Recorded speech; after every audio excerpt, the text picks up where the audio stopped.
आपके साथ ज्योति Kanaujia.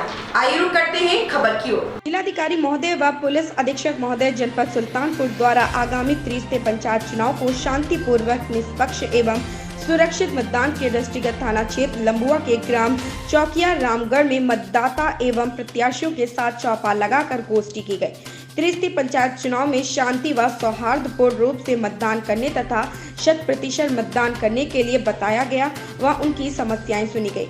Register number 8 के विषय में अवगत कराया गया व अवैध शराब बनाने, बेचने वालों और अवैध शराब वितरित करने वालों के विरुद्ध तथा अराजक तत्वों पर सख्त कार्रवाई की जाएगी। साथ ही साथ कोविड-19 की गाइडलाइन से अवगत कराते हुए मास्क लगाने, सोशल डिस्टेंसिंग का पालन करने हेतु बताया गया। त्रिस्तरीय पंचायत चुनाव को लेकर जनपद में धारा 144 CRPC लागू है। 5 या 5 से अधिक व्यक्ति एक जगह पर कदापि एकत्र न हो, अपितु उनके विरुद्ध कठोर कार्रवाई की जाएगी। चुनाव आचार संहिता के पालन करने हेतु अवगत कराया गया। इस अवसर पर क्षेत्राधिकारी लंबुआ महोदय, थाना अध्यक्ष लंबुआ व अन्य अधिकारी कर्मचारीगण मौजूद रहे। हरिकेश यादव की तो लोग आपको जरूर चुनेंगे, लेकिन किसी को प्रलोभित करके, भयभीत करके अगर आप छोटे छोटे तरीकों से चुनाव प्रचार में विजय हासिल करने की कोशिश करेंगे तो उसके लिए आप फिर संकट ही आमंत्रित करेंगे। किसी भी तरह का हुड़दंग, हो हल्ला, दबंगई, मनबड़ई बिल्कुल नहीं, भूल जाइए। अगर हुआ तो आप वोट डालना भूल जाएंगे। मैं गांव में रहने नहीं दूंगा। जिनकी फोटो आ गई मेरे पास, आप करते रहिए जहां जाके शिकायत करनी होगी। बस अभी हम लोग समझा रहे हैं। अनुरोध ये है कि दोबारा हमको अपने गांव में ऐसे अवसर के लिए आमंत्रित मत करिएगा कि जहां हमें कोई कड़ी कार्रवाई का निर्णय लेना पड़े। लोकल चुनाव है, इसी गांव में आपको रहना है, इसी गांव में उस मतदाता को रहना है, आपके प्रतिद्वंदी को रहना है। किसी तरह से ऐसा कोई काम न करिए कि वो आजीवन का बैर जो है पैदा हो। बहुत सारी पीढ़ियां अभी आपकी इस गांव में रहेंगी, बहुत सारे रिश्तेदार और भी आएंगे, रहेंगे।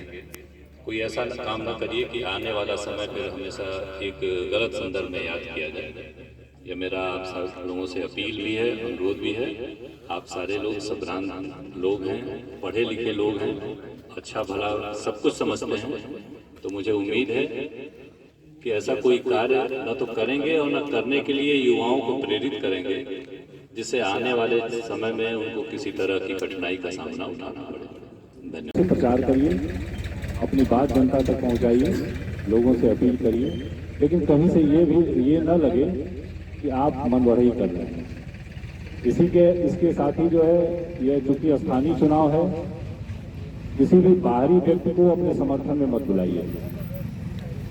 आपने दूसरे जगहों से अगर बुला रखा है तो कृपा करके थाने को बताइए कि मैं फला आदमी को चुनाव प्रचार के लिए या मुझसे मिलने आया है या मेरी रिश्तेदारी में है, इस नाते आया हुआ है।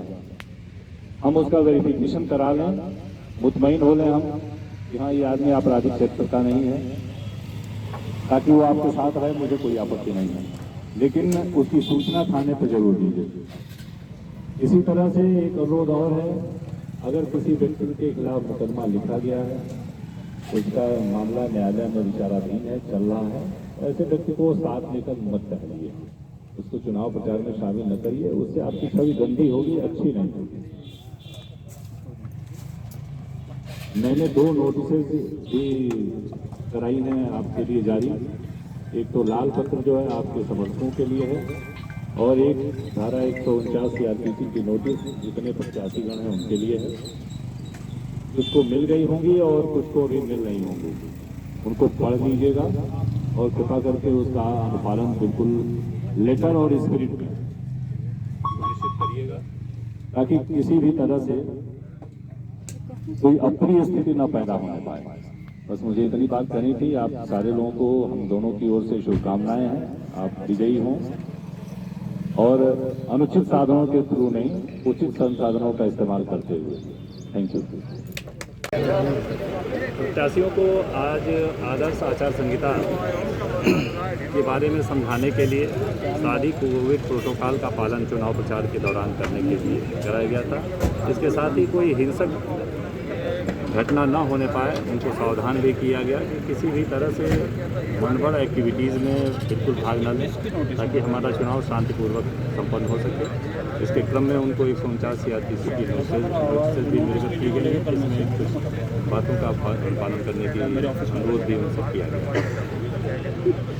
शांतिपूर्ण ढंग से मतदान संपन्न कराने के लिए क्या क्या कार्रवाई की जा रही है? हर बूथ पर उसकी संवेदनशीलता के हिसाब से फोर्स आवंटित की गई है। साथ ही हम लोगों ने जितने भी एरिया के खुराफाती लोग हैं उनको चिन्हित कर रखा है, उनकी सबकी ट्रैकिंग भी कर रहे हैं। मतदान के दिन भी लगातार हमारी मोबाइल संपर्क में रहेंगी। मोबाइल फोर्स के जरिए भी हम हर मतदान केंद्र को लगातार निगरानी करते रहेंगे और ये सुनिश्चित करेंगे कि किसी भी तरह से फर्जी वोटिंग, मारपीट की घटना बिल्कुल ना हो। ऐसी ही बड़ी खबर से जुड़े रहने के लिए आप देखते रहें नया भारत दर्पण समाचार।